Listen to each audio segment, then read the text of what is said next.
Ito ang lugar ng Buting. Ang Buting ay located southern part sa City of Pasig, boundary ito sa west of Makati City, Philippines. Mayroon limang paraan para makapunta sa Buting galing Manila. Pwede sumakay ng ferry, night bus, taxi, car, or foot. May ferry sa Loton hanggang San Joaquin. Dito sa kaliwa papunta sa Kalayaan Avenue. Dito sa kanan papunta sa Pasig.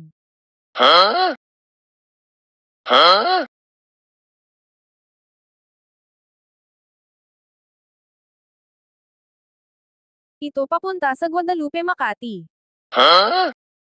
Ayon sa akin nabasa, March 19, 2024 history recorded that Buting was adopted from the name of Butihin, the daughter of Shaman Mangorio, and the beautiful Aling Marta. Salamat sa panonood, guys.